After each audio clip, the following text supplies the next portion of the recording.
The host of the FIFA World Cup 2034 will be Saudi Arabia.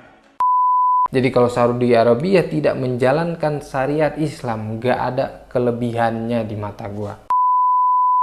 Assalamualaikum warahmatullahi wabarakatuh. Hello Kedan, gimana kabar kalian? Gua harap si Triple S ya, semoga sehat selalu. Nah Kedan, video kali ini gua akan bahas tentang Saudi Arabia. Bagaimana negara ini dianggap sebagian orang sudah mulai semakin sekuler. Sudah banyak hal-hal yang merubah atau berubah dari citra Arab Saudi sebelumnya. Karena bagi sebagian orang, ya pasti mereka memojokkan dalang dibalik semua ini, yaitu putra mahkota Muhammad bin Salman, atau kita singkat aja sebagai MBS. Karena ya perlu kita akui ya, MBS ini mulai sedikit banyak merubah wajah Arab. Mulai dari ya Saudi yang sebelumnya belum pernah ada konser, mulai ada konser, belum lagi ada acara-acara Halloween. Ya itu merubah citra Arab Saudi. Tapi di sini gue akan membantah banyak hoaks-hoaks yang dituduhkan kepada Saudi Arabia dari media barat yang mungkin ya, gue bukan menjilat Saudi Arabia, enggak. Karena bagi gue Arab itu nggak ada keutamaannya cuy, nggak ada yang melebihkan Arab kecuali Islam. Jadi kalau Saudi Arabia tidak menjalankan syariat Islam, nggak ada kelebihannya di mata gua. Mereka hanya sebagai orang Arab-Arab jahiliyah saja. Tapi sampai detik ini, negara terbaik yang menjalankan syariat Islam menurut gue ya masih Saudi Arabia. Makanya gue akan bantah beberapa hoak-hoak yang ada di Saudi Arabia.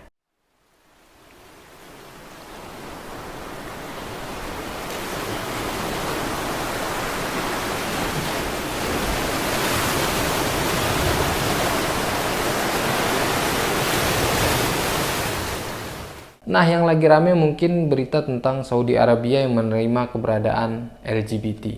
Jadi mungkin kayak gini ya, pertanyaan ini sama dengan kayak apakah Syiah, Ahmadiyah, ateis diperbolehkan masuk ke Saudi Arabia? Atau bahkan apakah seorang teroris diizinkan mengunjungi Arab Saudi? Sebagai pengingat aja nih guys, Saudi Arabia ini udah terbiasa dari serangan media luar. Sebagai contoh kayak berita yang viral beberapa waktu yang lalu, video berisi pengumuman Raja Salman wafat di waktu 10 hari terakhir Ramadan yang seharusnya kaum muslimin khusyuk ibadah dan iktikaf, tapi ya kita dibuat terkejut dan gaduh dengan berita bahwa Raja Salman wafat dengan rekayasa editan video cuy. Terus ada lagi berita tentang warga Saudi berbondong-bondong menjadi ateis. Ini kan nggak logis ya, karena nizam asasi kerajaan Saudi Arabia aja itu berdasarkan syariat Islam. Nizam asasi itu peraturan umum lah, kayak mungkin UUD negara kita gitu kan, yang mengatur jika ada warganya yang mulhid atau murtad, maka ada sanksi hukuman yang berat diatur oleh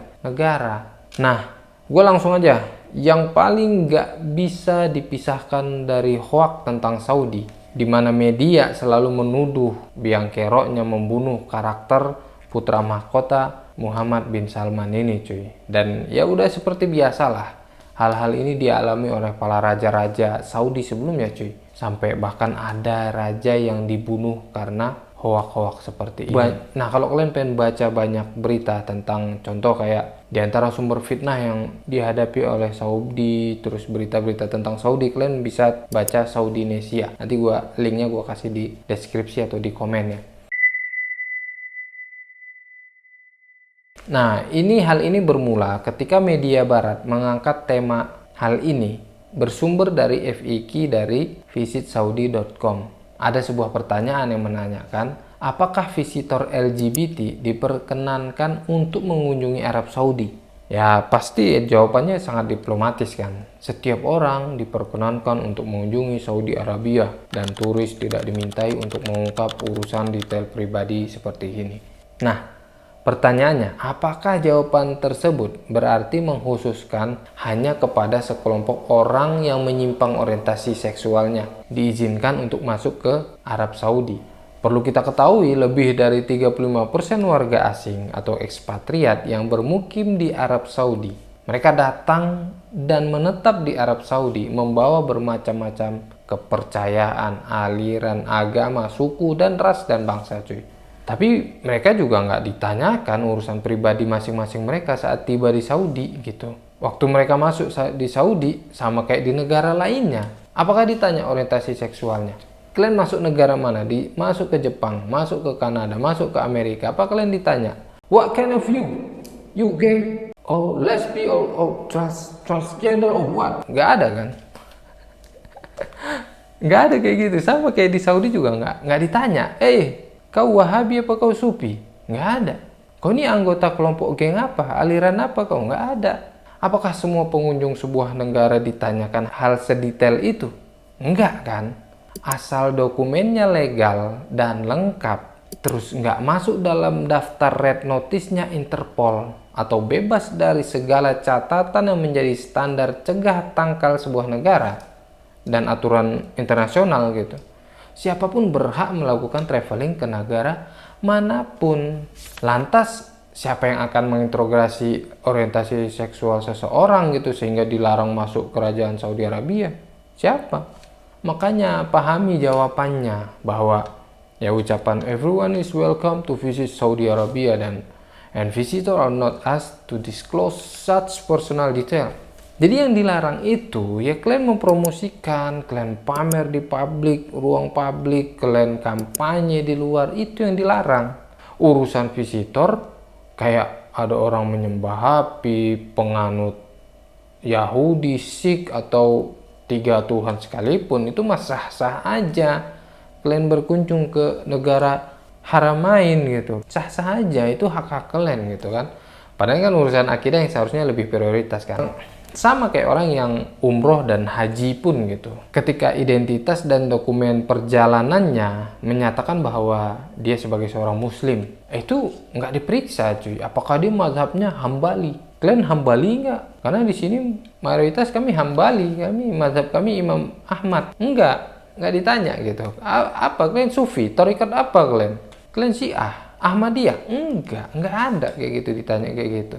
Dan hikmah dari situ cuy, dengan dibolehkannya segala macam bentuk orang masuk ke Saudi ya, yang tadinya mereka awalnya menuhankan Nabi Isa atau penganut pagan atau penganut penyembah api, ketika sampai di Saudi mereka dapat hidayah justru cuy, jadi mu'alaf. Inilah yang sering kita jumpai di masjid-masjid Islamic Culture Center di Saudi Arabia cuy. You're talking zero crime rate, you're talking zero taxes, you're talking amazing amenities, extraordinarily low crime rates. Like you are safer in any Saudi city than you are in any major city in the U.S. I would rather raise my kid and live in Saudi more than the United States, because people here they're more emotional, they're a lot nicer. I can let my son play in a park here. I don't have to worry about it as much as I would. The situation in America right now for kids is tremendously wrong. Selalu ada ekspatriat mengucapkan syahadat masuk Islam. Masya Allah.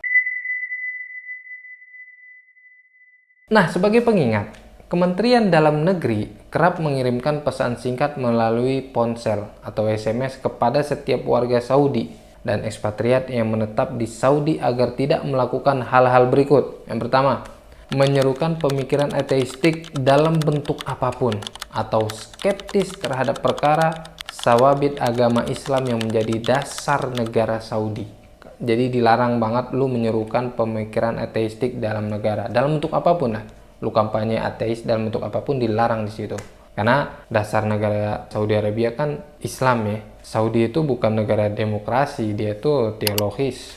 Kemudian yang kedua, melanggar janji kesetiaan atau baiat kepada pemimpin, atau kalian lebih loyal sama partai, organisasi, golongan, kelompok, atau individu manapun di dalam atau di luar Saudi. Jadi kalau warga itu dilarang melanggar kesetiaan baiat kepada pemimpin, atau kalian lebih loyal kepada yang pihak-pihak lain itu dilarang. Kemudian yang ketiga, menghubungi atau berkomunikasi kepada salah satu kelompok, golongan, atau individu yang memusuhi negara atau kerajaan. Jadi kalau ada kelompok apa gitu, kelompok A, B, C, ini memusuhi negara, terang-terangan memusuhi negara, kerajaan, kalian dilarang berkomunikasi dengan mereka. Kemudian yang keempat, setia kepada negara asing, bekerja sama dengannya atau melakukan komunikasi dengan maksud merusak persatuan dan stabilitas keamanan kerajaan dan rakyatnya. Jadi kalau ada negara asing yang punya maksud merusak persatuan dan kestabilan negara kerajaan,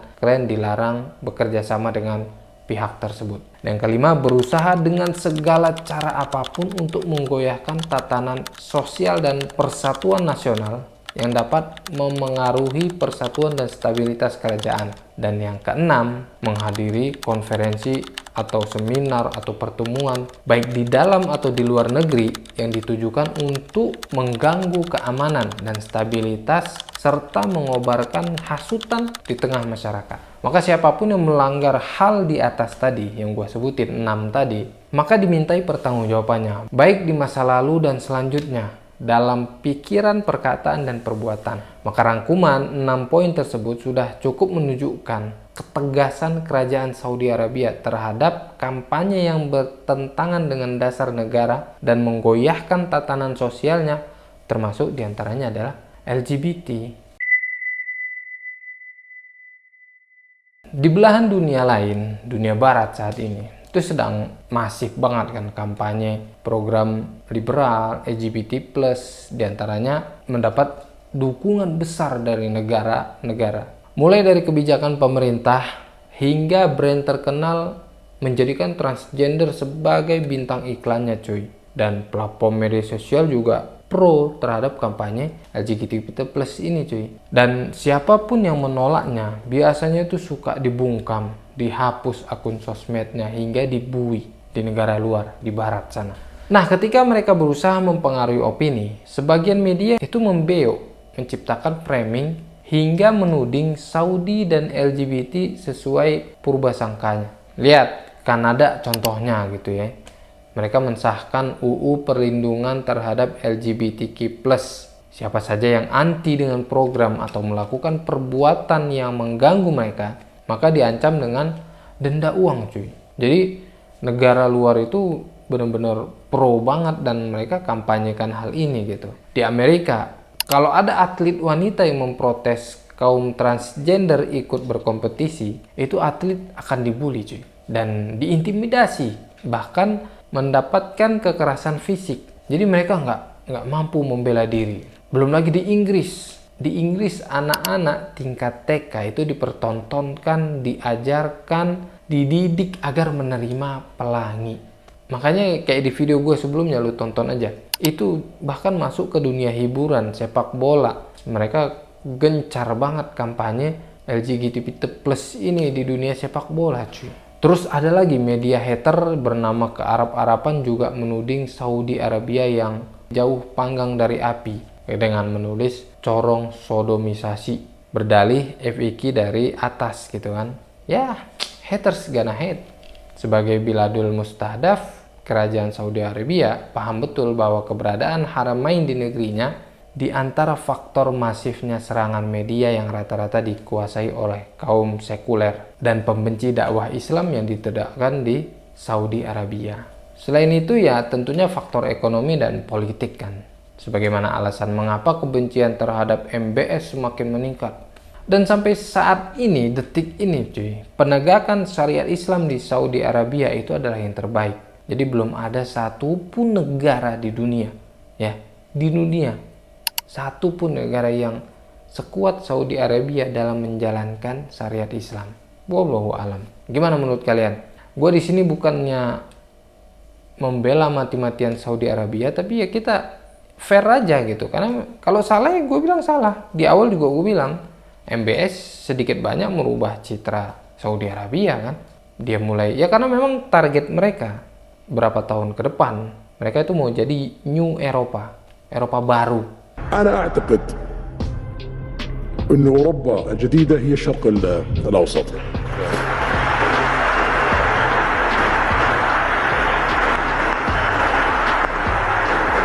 المملكة العربية السعودية في ال5 سنوات القادمة سوف تكون مختلفة تماما. Target mereka tuh cuy. Banyak yang dilakukan oleh MBS. Mulai ya dia mengusahakan agar Arab Saudi jadi tuan rumah Piala Dunia. Lu bayangin 2030 berapa nanti? Setelah Piala Dunia di Amerika, nextnya di Saudi Arabia. Wow. The host of the FIFA World Cup 2034. Lu bisa umroh habis itu nonton World Cup besok. Keren kan? Nah, itu adalah salah satu usaha mereka untuk meningkatkan pariwisata mereka gitu. Karena mungkin ya, gue dengar sebagian berita bahwa karena pasokan gas atau minyak mereka sudah mulai menipis, maka mereka akan gencar di pariwisata ini. Jadi kunjungan mereka bikin banyak kan ya. Lu umroh bisa langsung, mereka ada nusuk, lu bisa langsung umroh. Apapun mereka lakukan untuk menarik para turis ke Saudi Arabia.